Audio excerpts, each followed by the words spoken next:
الحمد للہ وحدہ والصلاة والسلام علی من لا نبی بعدہ۔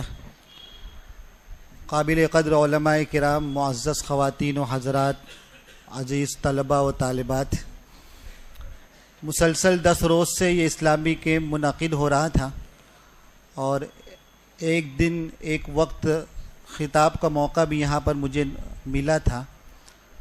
طلباء کی ذہنیت اور معیار کو سامنے رکھ کر یہاں پر آنے والے مقررین نے، لیکچرار نے بہترین انداز میں اپنی باتوں کو پیش کیا، اور طلباء بھی ہماتن متوجہ رہیں۔ اندازہ یہ ہوا کہ یہ پہلا کیمپ اور آخری کیمپ نہیں ہونا چاہیے۔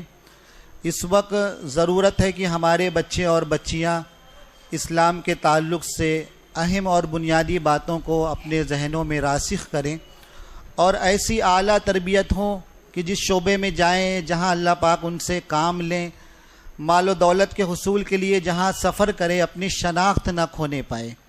جو اسلامی شناخت ہے، جو اسلامی پہچان ہے، طلبہ یہاں سے سیکھ کر جائیں اور جا کر اپنا نام روشن کرے، اپنے والدین کا نام روشن کرے، اور سب سے سعادت کی بات تو یہ ہوگی کہ اسلام کا نام روشن کریں۔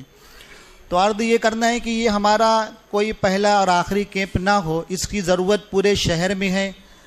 تمام مساجد کے ذمہ داران کو اس پر توجہ دینا چاہیے۔ یہاں بطور نمونہ یہ ایک کیمپ ہمارے سامنے آیا ہے، اس کو ہمیں نمونہ سمجھ کر یہاں کے منتظمین سے رابطہ کر کے اس طرح کے کیمپ جو ہیں پورے شہر میں عام ہونا چاہیے، تاکہ ہر علاقے کے طلباء اور طالبات اس سے استفادہ کر سکیں اور اپنی زندگیوں کو بہتر اور بخوبی بنا کر اسلام کا نام روشن کر سکیں۔ بس اتنا عرض کرنا ہے کہ 10 دن میں کوئی خاص تبدیلی نہیں آنے والی ہے۔